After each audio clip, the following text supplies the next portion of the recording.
The Anabaptist movement dates its formal beginnings to 21st of January 1525, when a group of young people gathered in a home close to the Grossmünster cathedral in Zurich, Switzerland, to commit adult baptism, a subversive act at the time.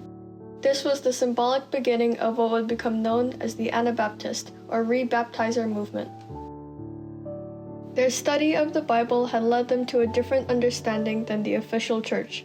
As they understood it, baptism was a symbol of their conscious decision to submit to the lordship of Jesus Christ and follow his example in life, a commitment only an adult could make. That decision challenged the millennial-old practice in the Roman Catholic Church of baptizing infants. At the time, the political leaders were highly influential in decisions related to the church. Baptism of infants was also a method of census-taking for taxation. It marked not only entrance into the church, but also one's identity as a feudal subject. For these reasons, both theologians and secular leaders were highly threatened by Anabaptism. They declared the movement a heresy and intensely persecuted its followers.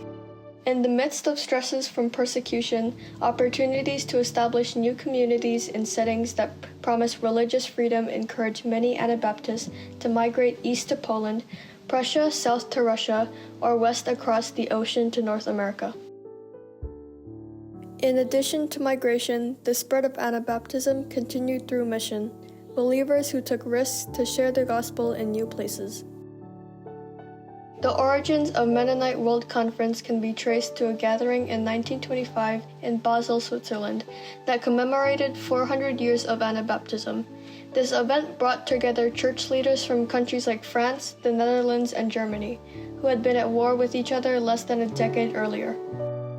This meeting was also, in part, convened as a response to the famine and violence in Ukraine following the Russian Revolution. At that time, Mennonites and Anabaptists numbered about 500,000, mostly in Europe and North America, with small but growing churches in countries now known as Indonesia, India, the Democratic Republic of the Congo, and Zimbabwe.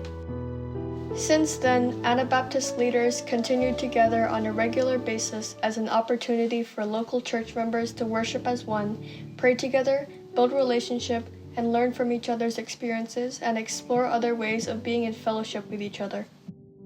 In the late 1970s, Mennonite World Conference began to evolve from a conference or a meeting to a communion, a koinonia of churches, numbering 70 national churches in 38 countries.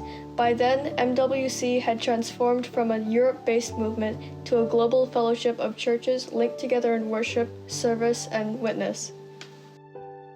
Today, the Anabaptist movement has grown to include more than 2 million believers in over 80 countries around the world. About 1.5 million of them belong to church bodies that make up the 109 members of Mennonite World Conference. More than 80% of them live in Africa, Asia, and Latin America.